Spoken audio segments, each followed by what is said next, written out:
topic, visual arts for a good cause. And I want to highlight two words, visual and cause. Alright? It is important that for any cause that you make, it needs to be something visual. I would like to start off with to say that Islam is a visual religion. Okay, and it's a religion that actually emphasizes on being visual. Rasulullah ﷺ himself was a visual person. Why? Because he is the unlettered prophet. He can't speak, he can't write, and he can't read. And because of that, right, he needs to be visual. In his efforts to actually spread da'wah and his efforts to actually teach someone, most of the actions was made visually. The Prophet ﷺ, when he would teach salat to his companions, he didn't tell his companions, okay, you should actually put your hands here, you should actually do your rukuk, such as so. He did his salat first, and the companions follow. So that shows how visual our Prophet Muhammad ﷺ is, right? And I want to actually put another hadith, Man ra'a minkum munkar falyughayyirhu bi yadi wa bi lisani fa illam yastati bi lisani fa illam yastati bi qalbihi. If you see something evil, you should change it with your hands. And if you can't afford it, change it with your tongue. And you can't afford it, change it with your heart. And that is the most weakest of iman. Okay.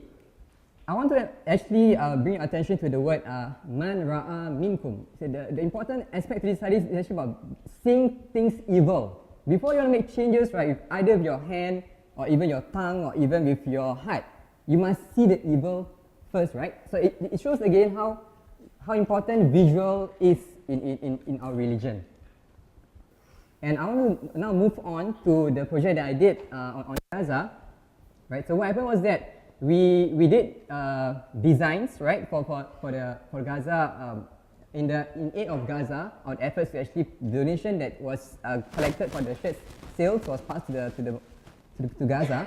But I think what's important here when we're doing something visually and something for a good cause, notice how I choose merchandising as a medium to actually spread goodness. So the few products that actually we did on tote bags and even on iPhone cases and t-shirts, these are items, if you notice, are visual because people actually use them. Either you wear it on, the t-shirts as you wear it on, or you put it on your phone as a phone casing, or even when you wear it to school or when you go out. So again, the emphasis has always been on doing things visually. So we look into things such as the streetwear that is actually common right now. And this, perhaps I can highlight these 4 companies. They have successfully actually sell their products, and it is a lot have to do with visual. Let's look at the shirts. We observe that the shirts are, in this example, full of skulls. Okay, and we also notice the certain text being used such as death, dead. Okay, the common eye, alright. Okay, the observant, the eye. Okay, and things such as the goat. Okay, these are visual things that are being used on shirts and on streetwear, and it becomes a bit of concern because these streetwear are being worn by our teenagers and our youth. So what can we do as Muslims to change this? The designers, right, for the companies, what made them successful is because of the symbols that they use, and there is actually a subliminal message behind these symbols, right? Or what we say, maybe you want to talk about the Illuminati, right? Whether does it actually affect us? Okay, because these motifs and these symbols are being used and is successful in their branding and in their clothing. So my answer to that, as I observe my students, I realized that I need to do something about this. So I start off with looking at how I can actually change the street culture, okay, by changing the concept about tattoo into something else. And Ustaz Nasrullah, before this, mentioned about the importance of art, okay, and calligraphy can be one way for us to actually explore, to spread Islam and its beauty about Islam. So we move on to actually look at things of making something hip and trendy for the youth to wear.